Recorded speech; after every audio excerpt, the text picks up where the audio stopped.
Hey everybody, welcome back to the Slasher Uprising channel, the home of the slasher movie. In this video, I will be giving my top 25 for 2025 favorite standalone slasher films. These movies have made the list because of my overall history with each one, so nostalgia is a big factor. To me, these movies are a lot of fun, they are highly rewatchable, and they are the ones I keep coming back to. So, to the best of my knowledge, these movies don't have sequels, remakes, have been reimagined, or have reboots. And remember, these are my favorites, so be sure to comment below and let me know what some of your favorite standalone slasher films are. And as always, I hope you enjoy the video. Coming in at number 25 is Blood Rage from 1987. This one is a Thanksgiving classic. I watch this one each and every year during the week of Thanksgiving. This one has a lot going for it. Great kills, a great setting. It actually opens up in the past at a drive-in. A murder is committed that sets up the good brother, evil brother storyline that plays out 10 years later on Thanksgiving.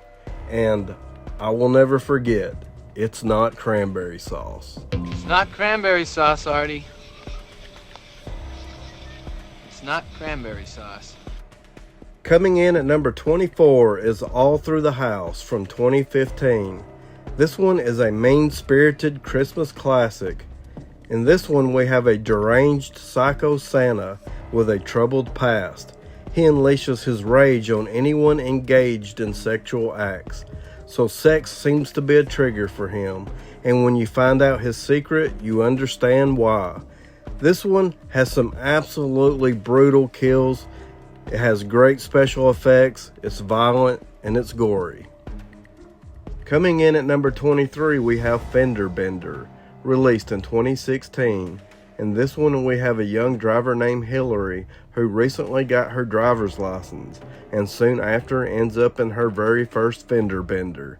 She exchanges information with the other driver who just so happens to be a maniac who wanders the roads looking for victims. The killer really stands out in this one because he drives a hot rod and is all decked out in leather. Coming in at number 22, we have Behind the Mask, The Rise of Leslie Vernon, released in 2006. In this one, we have a wannabe, soon-to-be serial killer, Leslie Vernon, who invites a documentary film crew to record and document his journey into becoming a serial killer, as he trains and prepares mentally and physically for his big night, when he will unleash his violence onto a group of partygoers. But there's a twist. Coming in at number 21 is Hellfest, released in 2018. This one takes place on Halloween night at a horror-themed carnival that features rides, games, and mazes. We follow a group of friends who are looking to have a good time. Little do they know, the park also has a visitor who is using this attraction as his very own hunting grounds. After an awkward encounter with this visitor, they simply write him off as one of the park employees dressed to scare and entertain the guests. But now, the killer has his sights set on them and begins picking them off one by one. Coming in at number 20 is A Blade in the Dark, released in 1983. In this one, we have a film music composer in isolation as he works on a score for a horror film. Unfortunately for him, there's a killer who doesn't want the film made and is killing off everyone involved. I love the way the kills are set up in this one. They're violent and just flat out painful to look at. The killer's creepy, and the movie score does a great job of setting up the mood and the atmosphere. Coming in at number 19 is Edge of the Axe, released in 1988. This one takes place in a quiet small town where gruesome axe murders are being committed. I really like the whodunit setup in this one. I still remember the first time I ever seen this movie and being completely shocked by the ending reveal. This movie does a great job of setting up misdirection with the identity of the killer, and speaking of the killer, the look of the killer is nothing short of amazing in my opinion. Of course, the weapon of choice is an axe, and you can't go wrong with that. Coming in at number 18 is Blood and Black Lace, released in 1964. This was my very first Mario Bava film, and it definitely stuck with me. Still to this day, it's my all-time favorite Mario Bava film. In this one, we have a psychosexual killer who is drawn to female beauty. In other words, he likes to murder beautiful women. I really like the look of the killer, and the overall style of the film is just stunning to look at. The score is a little over the top for my taste, but it doesn't hurt my overall enjoyment of the movie. Coming in at number 17 is Slaughterhouse, released in 1987. This little piggy went to the market. This little piggy stayed home. This little piggy has roast beef. This little piggy had none. This little pig ran wee all the way home. In this one, we have a father and son, Lester and Buddy, who run a slaughterhouse business. They are unwilling to modernize and are on the verge of foreclosure. A group of friends break into the slaughterhouse to film a horror movie, and this doesn't set right with Buddy. Buddy has an axe to grind, a big one. Buddy is one of my all-time favorite slasher villains, and I really like the slaughterhouse setting in this movie. Coming in at number 16 is Humongous, released in 1982. This one opens up at a Labor Day party on a secluded island in 1946.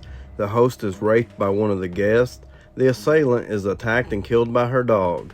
The movie moves forward 36 years, and we have a group of friends who end up shipwrecked and are stranded on the secluded island known as Dog Island, the same island from the opening. The group finds an abandoned house and the remains of the former owner and signs that suggest a baby once lived there. But that baby is now a humongous man who stalks and murders the group one by one.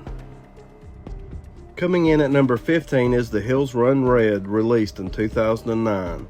In this one, a obsessed horror movie fanatic and his friends set out to find a lost horror film that only a few have rumored to have ever seen, and it's claimed to be the scariest horror movie of all time. The movie has somewhat become a legend. They just wanted to see the movie. Unfortunately for them, they just might become a part of it.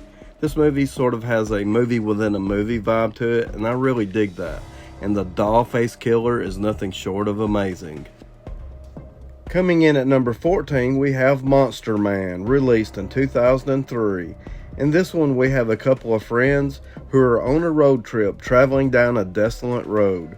They end up in a bar and they have an encounter with the locals. They end up picking up a female hitchhiker, all the while being pursued by a monster man and a monster truck. It's a creepy killer who drives a monster truck. You don't get much more creative than that. Coming in at number 13, we have Tenra, released in 1982. In this one, we have a successful author who is known for writing violent and intense murder mysteries. He has attracted the attention of a violent black-gloved serial killer. I really like the misdirection this one sets up to hide the identity of the killer. Is it a obsessed fan? Is it someone close to the author? Or is it somebody else entirely? The kills in this one are gruesome, violent, and gory, just how I like it. Coming in at number 12 is The House by the Cemetery, released in 1981. In this one, we have a family who moves into a house that has a dark history. Of course, it's by a small cemetery. Among the family members, we have Bob, the myth, the legend, the icon. My name is Bob. Need I say more?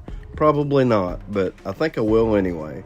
The kills in this movie are absolutely brutal and mean-spirited. The atmosphere in this movie is incredible, and the score that sets the mood is my all-time favorite horror movie music. And the killer in this movie is pure nightmare fuel. Coming in at number 11 is Rituals, released in 1977. In this one, we have a group of doctors who go on their annual trip together. This time it's a deep forest camping trip where they are pursued by a feral person who lives and survives in these extreme conditions. The doctors are completely out of their element and unprepared. They must work together if they are to have any chances of survival. A deep forest landscape and fear of the unknown sets the mood and tone for this one. Coming in at number 10 is Stage Fright, released in 1987. In this one we have a group of actors who are locked inside a theater as they prepare and rehearse for their upcoming horror-themed play. They are unaware that they are locked in with an escaped psychopath who wears a large owl mask. He has his own ideas for how the play should go as he stalks and murders the actors in violent and gory ways to fulfill his horrific vision. Coming in at number 9 is Hide and Go Shriek, released in 1988. In this one we have a group of high school friends who have decided to lock themselves inside a furniture store and have their graduation party. They have decided to play a game of hide and go seek, and considering this furniture store has multiple floors, it opens up a lot of possibilities, not only for them, but also the killer who is locked in with them, who has decided to play his own game of hide and go kill. Coming in at number 8 is Scarecrows, released in 1988. In this one we have a group who commit a heist, kidnap a pilot and his daughter, who they force to fly them away to Mexico. En route, greed sets in and a double-cross betrayal occurs when one of the heist members tries to escape by parachuting away with the money. After landing the plane and finding a nearby deserted house, the group began to notice that the scarecrows surrounding the property seem quite active. But how is that possible? The scarecrows began to hunt them down, killing them one by one. They turned their victims into scarecrows. Coming in at number 7 is Intruder, released in 1989. In this one we have the night crew of the neighborhood supermarket who have just learned that they will be losing their jobs and have been told to start marking the prices down. There's mixed reactions from the crew, but it becomes obvious that some are more affected than others by this unfortunate news. On top of all of this, one of the checkout girls is being harassed by her ex-boyfriend who just got out of prison. After the phone lines are cut, the night crew start dying in the most gruesome ways imaginable.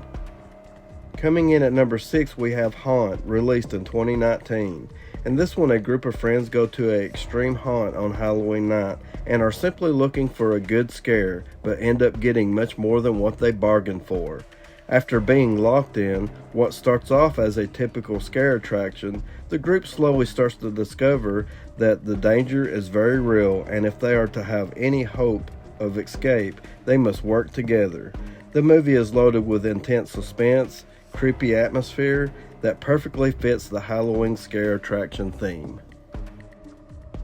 Coming in at number 5 is the Furies, released in 2019. In this one we have a group of women who have been abducted who wake up in coffin-like boxes scattered about a wooded area. They discover that they are a part of a deadly game, and the most amazing assortment of killers a slasher fan could ever hope for stalk this landscape hunting for victims in this deadly game, and there's a twist. Coming in at number 4 is Valentine, released in 2001. Remember that kid everyone ignored on Valentine's Day? He remembers you. This revenge-style slasher movie opens up at a school Valentine dance, and we have an awkward boy who is trying to get a dance but is being turned down by everyone. He gets picked on and humiliated by the popular kids. Years later, they have all grown up, and a mysterious Cupid-masked killer seeks revenge for being treated so poorly all those years ago. Be my Valentine or else. Coming in at number 3 we have Madman, released in 1981.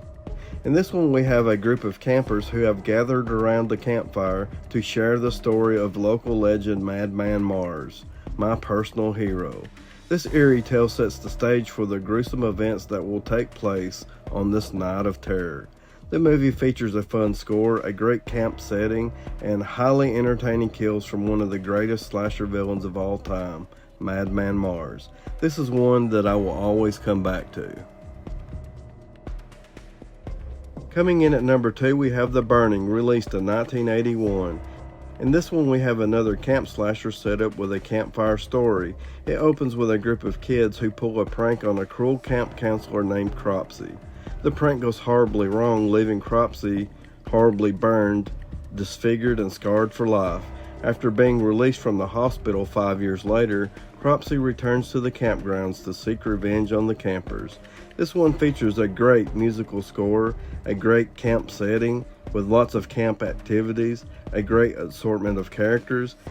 Here again, Cropsey is one of my all-time favorite slasher villains, and I absolutely love that he uses hedge clippers as his weapon of choice. Coming in at number 1, we have Phenomena, released in 1985. In this one, we have a young girl played by Jennifer Connelly who has the ability to communicate with insects. After arriving at a boarding school, she soon becomes entangled with the mysterious murders of the young girls from her school.